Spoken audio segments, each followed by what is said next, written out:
Corey, if you, I don't know if you see it this way, but I was earlier on the Fish's rant. I see them ratcheting up the emotions of the American people. Yes.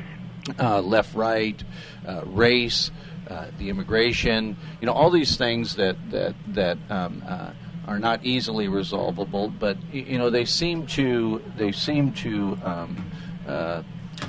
take us in a direction of emotionally pushing the American people to the edge.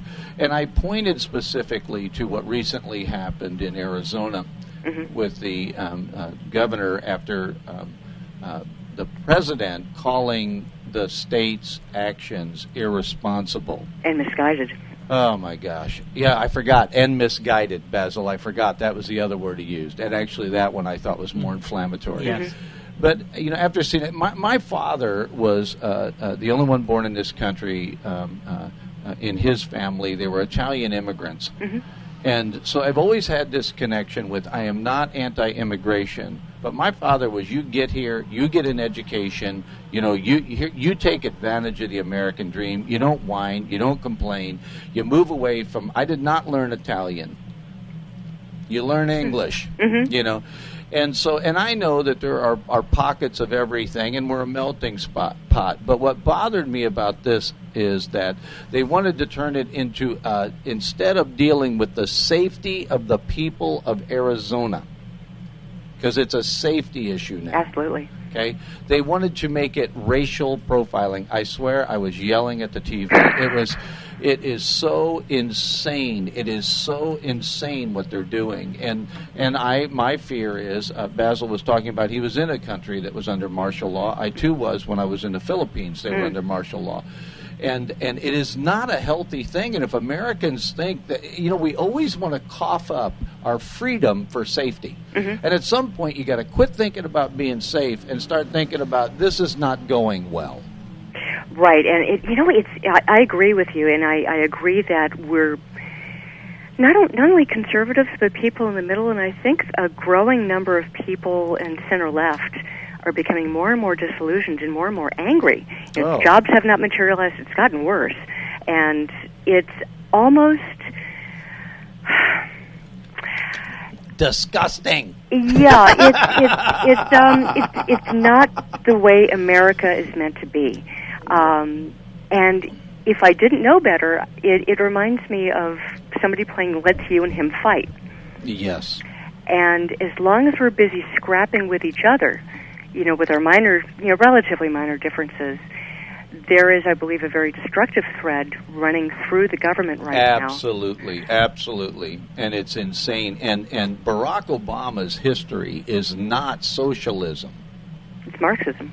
No, it's worse. It's progressivism. Ooh, yeah.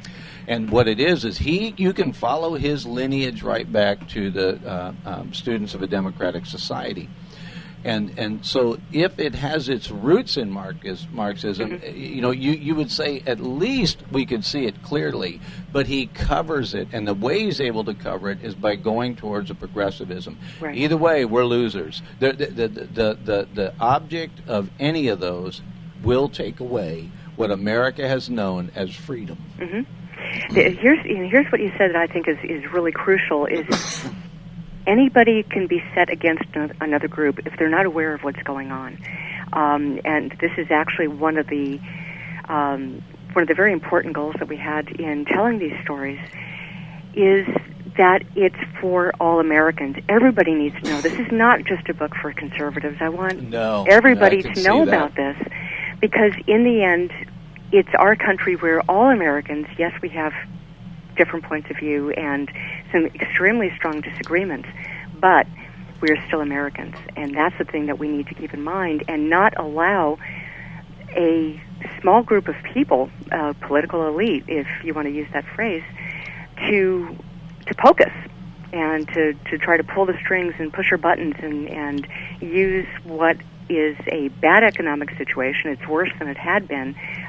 Use the propaganda of envy and shortages of jobs, shortages of fuel, of water down in the Central Valley, all sorts of different deprivation that can be tightened. Well, you've got Washington pointing their finger at big business, and big business pointing their finger back, and really, the American people are going to lose. Yeah. The banking industry does not have any integrity. They haven't for years. But the government hasn't had any integrity for years. So what's the difference? I can understand, and it just becomes a grab for power. And there's 3 ways to control people. You can do it by the military, but we're not going to have a military coup here. It'll never happen. Okay? I agree. Yeah. So the next 2 becomes food, and they've worked on that one, buddy. They have shut down farms. I mean, both sides. Okay? But the last one becomes the one that it seems like the one that we're really, more than anything else, kind of headed for, and that is the money. Great. I was in 7th grade when a teacher gave me a book, told the whole class to read it, called Who Rules America? And the book was basically a book of statistics, and his point was money rules America. You follow the money. And the book was statistically what corporations own what corporations, but more importantly, what families own those corporations, and it came down about 7 families in America basically owned everything. It was an amazing book. I mean, I wish I'd have kept it. I was a kid, and I read it, and, I had more important things to do, you know what I mean? Now I look back and think, gosh, I wish I would have. But it's interesting. So during the course of the book, you're actually you found out some Fish, things. let's mention the book a couple times during this interview. We're talking to Corey Emberson, the co-author of Pursuing Liberty. Is a book that reminds us of the wisdom of our founders and inspires us through the stories of our newest patriots. Yeah, the people that have come. Yeah, and I was going to say that probably during the course of this, you may have started out in a direction, but I have to ask you, Corey, wasn't it kind of heartbreaking to talk to these people who have come here who actually have a better picture of what we have to gain and lose than the very people who were born here? Yes. I know that every immigrant I've talked to has broken my heart, because I feel like I was part of the ones that lied to them, that told them that if you come to America, you can have this, and they come here and they see we're headed where they were. Right. It was by turns heartbreaking and very inspiring, because if you know what's happening while it's happening, then you have a choice.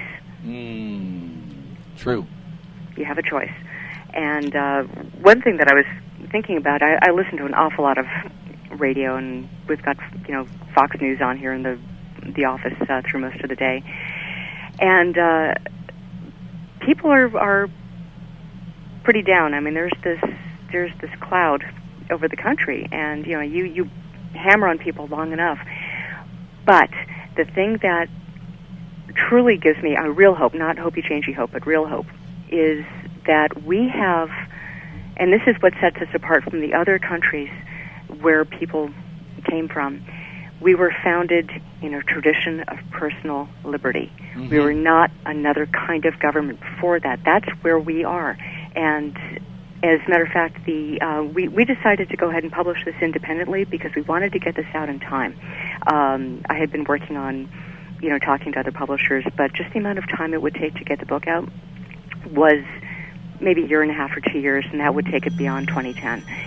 So we formed Founders Editions, and I thought, the symbol, you can see it on the book cover, is Fe, like the chemical symbol for iron. It not only stands for Founders Editions, but it stands for the iron will of the American people in defending their liberty. And I think, if you think back to right before everything crashed in September of 2008, we'd been through, recessions, we'd been through a couple depressions in the past century, one that we came out of quickly in 1920, one that wasn't so much because of the government interference for, over 16 years. Just after 9/11 was an incredible shock to the system. But once the investment banks started going down and the stock market went down and all these dominoes started falling, and then once Obama took office, and every day there was something new.